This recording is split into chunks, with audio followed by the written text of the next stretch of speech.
Welcome to the channel, everyone. Yup, we got tires. I was able to get some tires a lot sooner than I thought I was gonna.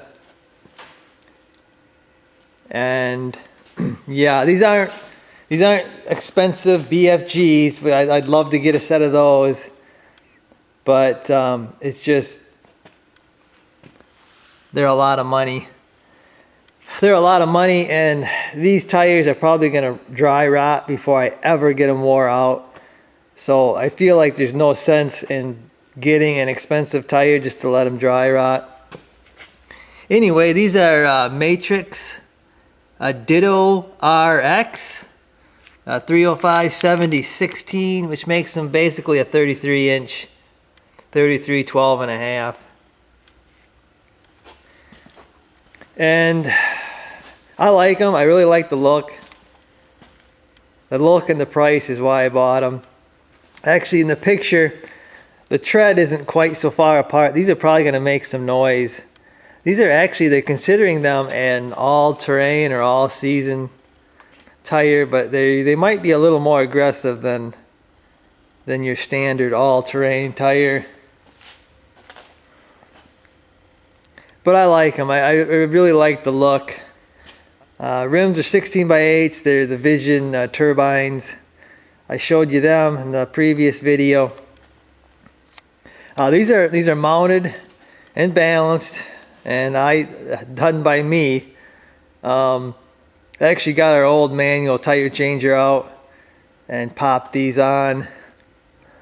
I actually went and used a balancer to balance them out, and they balance pretty darn good for cheap tires, guys.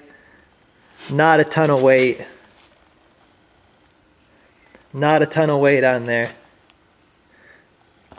I've seen a lot worse. So overall, I'm happy with those tires. I don't know how you could do much better for the price. Like I said, I'll never wear these out, so even if they don't wear very good, I'm going to be fine with them. They are an 8-ply, I guess. 8-ply tire. I've never really heard of these guys until I typed in 305/70/16s and they popped up. I'll link them in case you want to go check them out.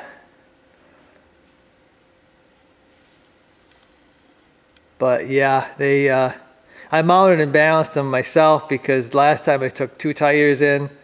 I just took 2 tires in, and they $70 to mount and balance 2 tires. So you're talking $140, $150 probably before it's said and done to get 4 tires mounted. That's ridiculous. Totally ridiculous. I think I got less than $1,200 in this whole set. I'm talking wheels, tires. I actually got lugs even. So the time has come, guys. The tires are gonna go on the chassis and we're gonna drop it down. It's gonna be a rolling chassis. So I'm gonna get to it. I'm excited. I'm gonna get to it. I'm not gonna show you, or I'm not gonna make you watch a guy with a bad back try to get these 33s mounted on the frame here, or the chassis. So I'm gonna do that and I'll be back. Okay, so one more thing before I get these mounted is I got these 1/4 inch spacers up front so the wheels will work. And I actually had to do a little bit of sanding on the back side because some of these, I don't know, they're casting marks or what, were a little high. So I had to sand them down to make sure that sat nice and flat.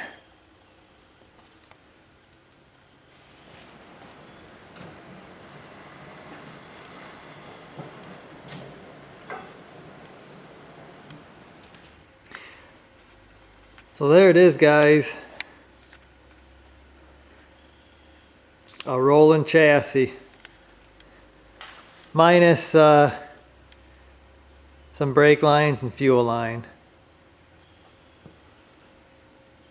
But it's pretty much there.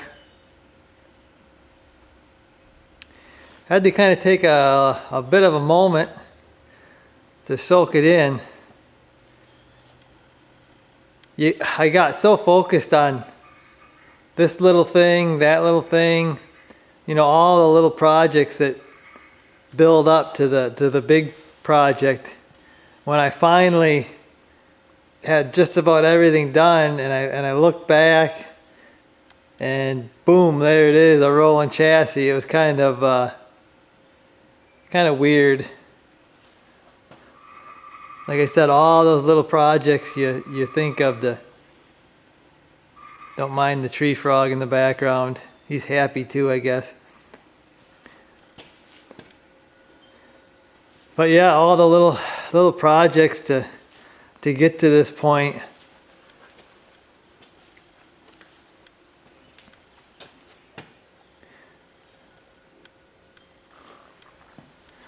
Big moment in the project.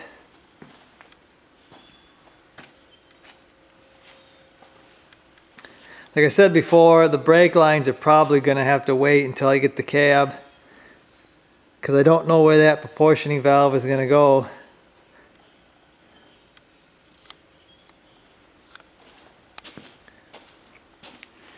And I'm not sure about them spacers on the front either. I just don't know what kind of quality they are, but we'll see. Definitely going to need the 1.5" spacers for the rear, because I don't know if you can see that or not, but I mean, that with that 1/4 inch that the front's out, it really makes the back look bad. So we're gonna need 1.5", maybe 2" spacers for the rear.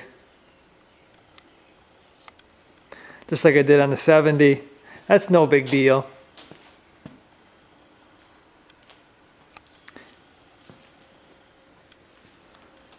Yeah, I can't really take a look at the wheels with the body or nothing, but now I'm causing a shadow there. But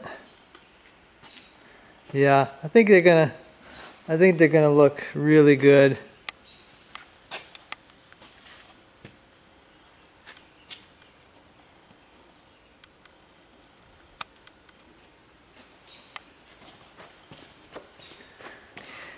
So I guess how we can take a look back at what I started with, just in case I got some new guys on the channel. It's been a little while, so maybe refresh some memories. But let's take a look and see what I started with.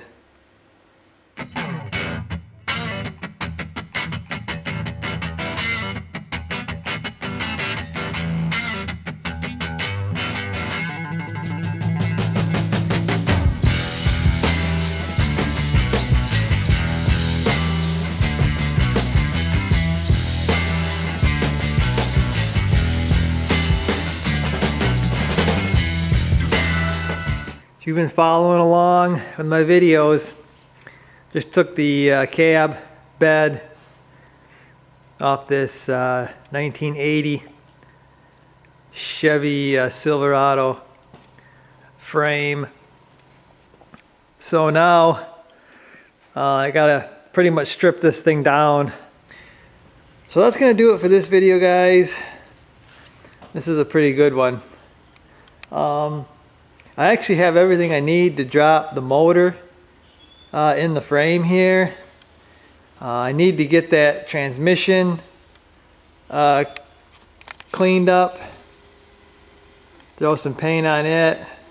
I hate throwing a transmission in there that I know nothing about, but a new transmission is probably out of the question. It's minimum $2,000, so I'll probably have to just throw that in there and cross my fingers.